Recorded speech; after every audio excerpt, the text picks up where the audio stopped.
जय शिव गुरु, हर हर महादेव, जय माँ पार्वती। तो मैं अर्चना आप सभी के लिए एक बहुत ही सुंदर भगवान शिव की एक परम प्रिय भक्त की कथा लेकर के आई हूँ। तो यह कथा आपको बहुत ही पसंद आने वाली है, मुझे पूरा विश्वास है। तो कथा को अंत तक जरूर सुनिए। तो हमारी आज की कथा भगवान शिव की एक बहुत ही लाडली भक्त की कथा है, जिसका नाम रश्मि था। रश्मि एक अनाथ लड़की थी और रश्मि के भरण पोषण करने वाले उसके मामा थे। रश्मि के मामा ने विवाह नहीं किया था। रश्मि के जब माता पिता गुजर गए थे तो रश्मि और उसका भाई दोनों का पालन पोषण उसके मामा जी किए थे। रश्मि को भोलेनाथ की भक्ति में बचपन से ही अटूट श्रद्धा था और फिर उसका भाई, जो कि रश्मि से स्वभाव में बिल्कुल उल्टा था, वह लालची स्वभाव का था। इस तरीके से रश्मि और उसके भाई के लिए उसके मामा ने अपना पूरा जीवन जो है उनके ऊपर न्यौछावर कर दिया।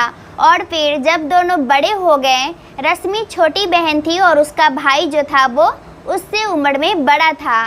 तो फिर जब रश्मि का भाई विवाह योग्य हो गया तो उसके मामा जी एक अच्छी सी लड़की देख करके रश्मि के भाई का विवाह करवा दिए। और फिर घर में जो है रश्मि की भाभी आ गई। रश्मि की भाभी भी बिल्कुल रश्मि की तरह ही स्वभाव में बहुत ही अच्छी थी, और तो और वो भी देवादिदेव महादेव की परम प्रिय भक्त थे। वह प्रतिदिन भोलेनाथ की पूजा करती, तभी वह कुछ भी खाना खाती थी। इस तरीके से दोनों ननद भाभी का प्रेम अटूट हो गया।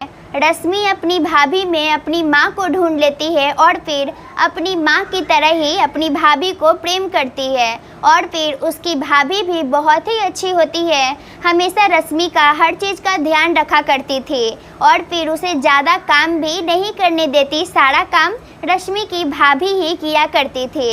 इस तरीके से उन दोनों का रिश्ता बहुत ही सुंदर बन गया था। और फिर अभी विवाह का, रश्मि के भैया का विवाह का भी 6 महीना ही हुआ था कि रश्मि के मामा जी भी गुजर गए। अब रश्मि के मामा जी भी गुजर गए तो रश्मि के सर पे अब किसी का छाया था, तो उसके भैया और भाभी का। लेकिन रश्मि का भैया जो था वो बहुत ही चिड़चिड़ा और बहुत ही लालची स्वभाव का था। वह शुरू से ही अपनी पत्नी को देखना भी नहीं चाहता था। रश्मि की भाभी से वो सीधा मुंह बात भी नहीं किया करता था, और तो और बहुत ताने भी दिया करता था। वो इसलिए क्योंकि रश्मि के भाई को ऐसी पत्नी चाहिए थी जो कि बहुत सारा धन लेकर के आए, चाहे रूप रंग में, स्वभाव में, चाहे वो जैसी भी हो।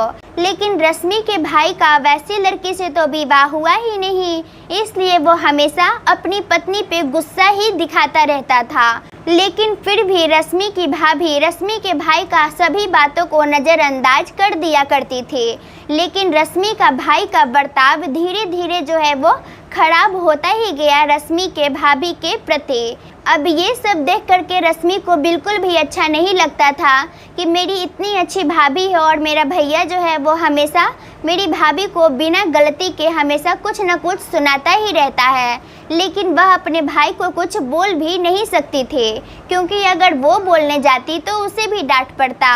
इसलिए रश्मि बेचारी कुछ बोलती ही नहीं थी। अब उसके मामा भी नहीं थे जो कि डांट से, उसके भाई के डांट से उसे बचाते। और फिर ऐसे ही समय बीत रहा था और अभी रश्मि के भैया और भाभी के विवाह का अभी 10 महीने ही हुए थे कि एक दिन क्या होता है कि रश्मि का भैया जो है, रश्मि का भाई, वह काम पे जा रहा था तो उसका जूता नहीं मिल रहा था, तो वो बहुत ही गुस्सा कर रहा था और फिर अपनी पत्नी को वो बुलाता है। रश्मि की भाभी उस समय रसोई घर में खाना बना रही थी, तो जैसे ही रश्मि का भाई चिल्लाता है कि मेरा जूता कहाँ है, तो रश्मि के भाई का आवाज़ सुन करके रश्मि की भाभी रसोई घर से दौड़ते हुए आती है।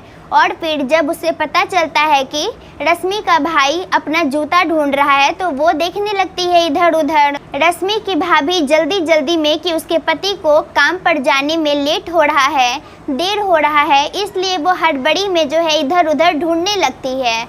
लेकिन इधर रश्मि का भाई को बहुत ही गुस्सा आया हुआ था, तो वो क्या करता है, इधर उधर देखता है और फिर उसको जो है रश्मि की भाभी का कंगन पे नज़र पड़ जाता है, जो कि रश्मि की भाभी साफ करने के लिए अपने कलाई से उतार करके रखी हुई थी।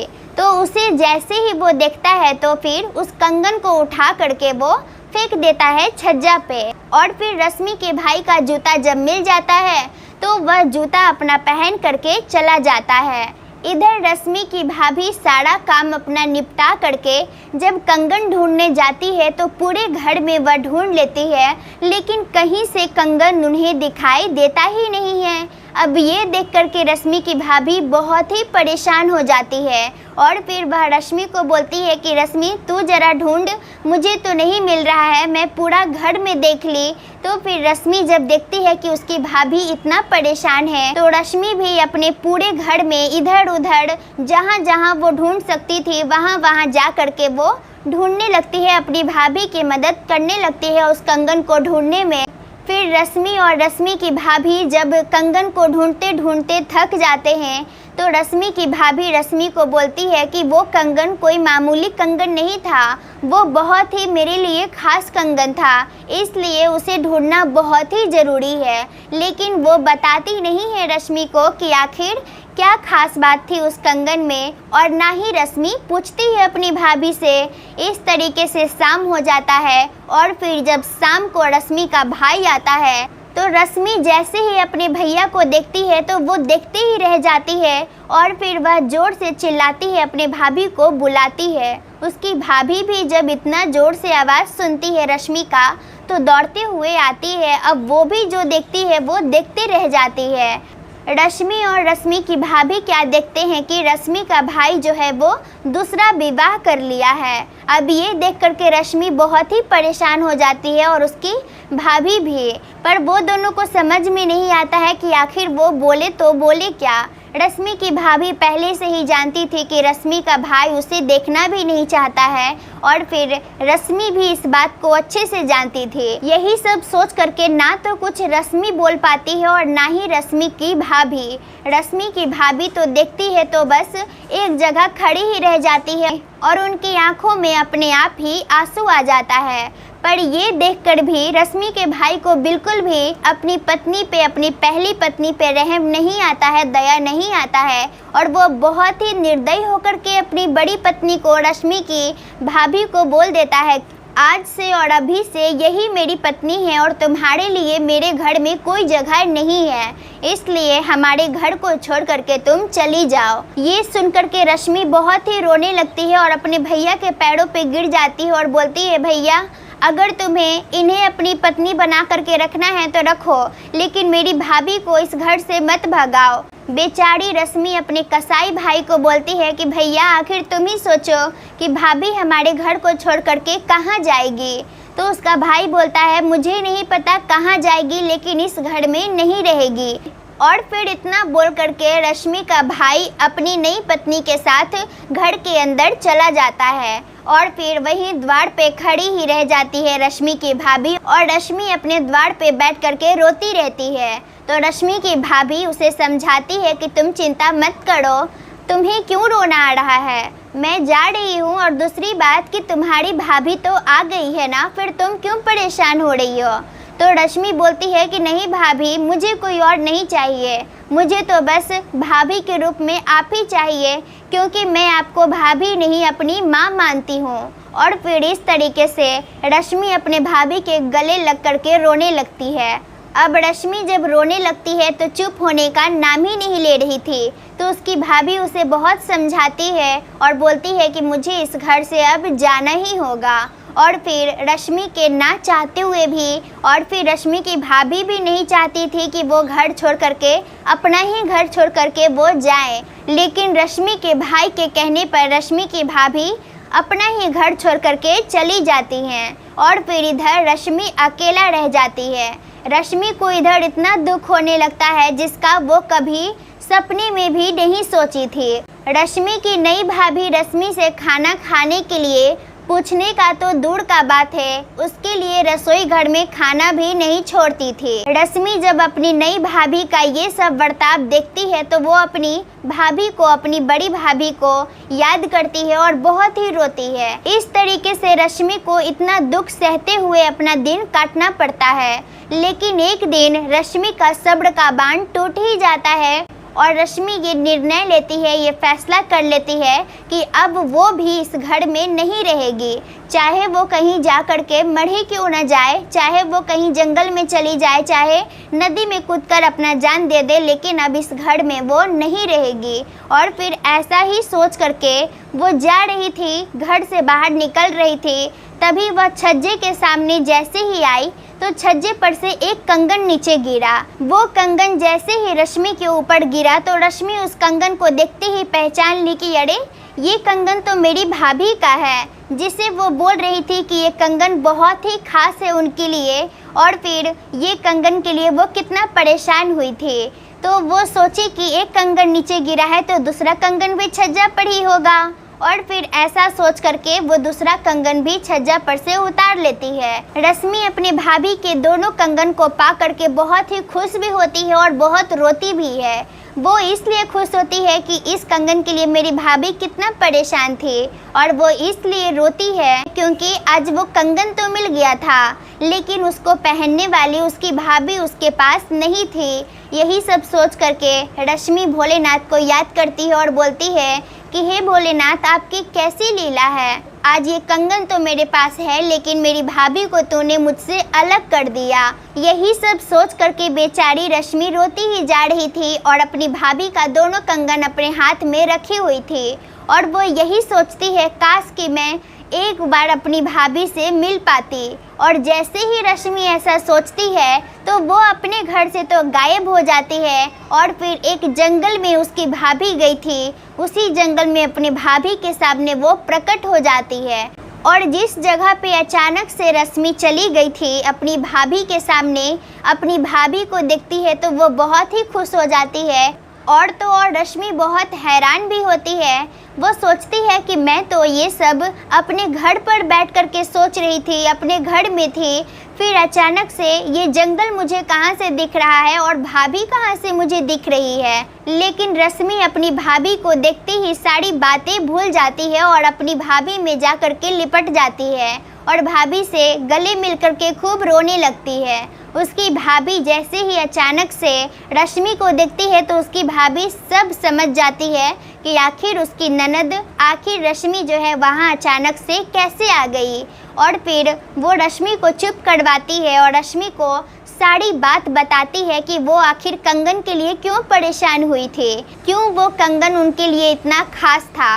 तो रश्मि की भाभी बोलती है कि एक दिन मैं इसी जंगल में आई थी तो मुझे एक बाबा मिले थे, और फिर वो बाबा को बहुत जोरों की प्यास लगी हुई थी और मेरे पास थोड़ा सा जल था जो कि मैं अपने भोलेनाथ को अर्पण करने के लिए लाई थी। लेकिन उस बाबा के प्यास के आगे मुझे याद ही नहीं रहा कि मैं वो जल किसके लिए लाई थी, और फिर मैं उस बाबा को ही वह जल दे दी थी। वह बाबा जल पी कर के तृप्त हो गए थे, बहुत ही प्रसन्न हुए थे, और फिर मुझे वो दोनों कंगन दिए थे और बोले थे कि बेटी जब भी तुम मुसीबत में रहोगी तो ये कंगन से अपनी मुसीबत ज़रूर बोलना, ये कंगन तुमको तुम्हारी मुसीबत से बाहर निकाल देगा।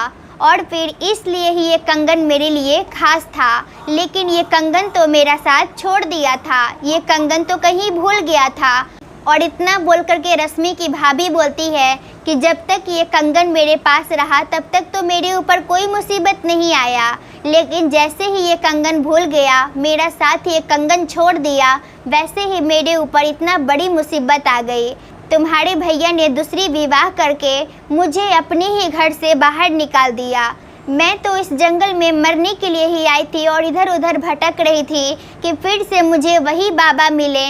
और जब मैंने उन्हें अपनी सारी बात बताई, जबकि मैं बाबा को कुछ बता भी नहीं रही थी, लेकिन बाबा ने ही मुझे कसम दे दिया, इसलिए मुझे बताना पड़ा था। फिर क्या, मेरी सारी बातें सुन करके बाबा बोले कि आज से मैं उनकी बेटी हूँ, और फिर मुझे इस जगह पर ले आए। उनका कोई भी कुटिया नहीं था, लेकिन मेरे लिए वो अपनी सिद्धियों से, अपनी सिद्धि से जो उनको सिद्धि भोलेनाथ से प्राप्त था, उनके द्वारा उन्होंने ये कुटिया छोटी सी बनाई और मैं इसमें ही रहती हूँ। और फिर देखो उस वृक्ष के सामने वो इशारा करती है और उस वृक्ष के नीचे बाबा जो हैं वो प्रतिदिन भोलेनाथ का ध्यान किया करते हैं। और जिस प्रकार बाबा ने मुझे अपना बेटी बना करके एक नया जीवन प्रदान किया, उसी प्रकार मैं भी बाबा को अपना पिता मान ली और फिर अपना सारा जीवन उनकी सेवा में लगा दी। अपनी भाभी की सारी बात रश्मि सुनती है और बोलती है कि भाभी मुझे भी नहीं जाना है अपने भैया के पास, मुझे भी आपके पास ही रहना है। रश्मि को उसकी भाभी बहुत समझाती है लेकिन रश्मि नहीं मानती है और फिर वो बाबा भी बोलते हैं कि बेटी इसे क्यों जाने दे रही हो, अगर ये भी तुम्हारे साथ रहना चाहती है तो इसे भी रहने दो। मैं यही समझूंगा कि आज से मेरी एक बेटी नहीं बल्कि मेरी 2 बेटी है। और फिर इस तरीके से बाबा के कहने पे रश्मि अपने भाभी के साथ उस कुटिया में रहने लगती है। ऐसे ही धीरे धीरे जब समय बीतने लगता है तो एक दिन उसी जंगल में एक राजकुमार आता है और उसका ध्यान जब रश्मि पे पड़ता है तो वह राजकुमार बाबा के सामने रश्मि से विवाह करने का प्रस्ताव रखते हैं। बाबा भी बहुत ही खुश होते हैं और फिर खुशी खुशी जो है रश्मि का विवाह उस राजकुमार से करवा देते हैं। देवाधिदेव महादेव की कृपा से रश्मि का जीवन बहुत ही सुखमय व्यतीत होने लगता है। वो राजमहल में अपना सुखमय जीवन व्यतीत करने लगती है और इधर रश्मि की भाभी पूरा जीवन उसी जंगल में बाबा की सेवा करते हुए और भोलेनाथ की भक्ति करते हुए बिता देती है। और इधर रश्मि के भाई के घर कंगाली छा जाता है। जिस धन के लिए उसने अपनी पहली पत्नी को रश्मि की भाभी को घर से बाहर निकाल दिया था, आज उसके पास ना तो धन था और ना ही उसकी पत्नी थी। रश्मि की दूसरी भाभी रश्मि का भाई का जीना हराम करके रख दी थी और फिर नौकर से भी बदतर उसका जीवन हो गया था। वह जीवन जी नहीं रहा था बल्कि जीवन काट रहा था। ऐसा जीवन पा करके रश्मि का भाई पछता रहा था कि आखिर उसने अपनी पत्नी के साथ ऐसा क्यों किया, आखिर क्यों वह धन के लिए धन के लालच में अंधा हो करके अपनी पत्नी को मरने के लिए घर से बाहर निकाल दिया। और फिर अब पछताने के अलावा उसके पास कोई रास्ता भी नहीं बच गया था। उसने जो किया था उसका फल उसे तो मिलना ही था। तो यही थी हमारी आज की कथा। तो मैं यही उम्मीद करती हूँ कि आज की यह कथा आपको पसंद आया होगा और फिर अगर कथा आपको अच्छी लगी तो कथा को लाइक कीजिए, शेयर कीजिए और शिव भक्ति भंडार चैनल के द्वारा प्रतिदिन अगर आप एक नई कथा सुनना चाहते हैं तो चैनल को सब्सक्राइब करके बगल में दी गई घंटी को दबा करके और नोटिफिकेशन ऑन कर लें, जिससे कि एक नई कथा की वीडियो जैसे ही शिव भक्ति भंडार चैनल पर डाली जाएगी कथा सबसे पहले आप तक पहुंच पाएगा और आप उस कथा को देख पाएंगे। तो फिर मिलती हूँ अगली वीडियो में एक नई कथा के साथ। तब तक के लिए नमस्कार और अंत में प्रेम से बोलिए हर हर महादेव, घर घर महादेव।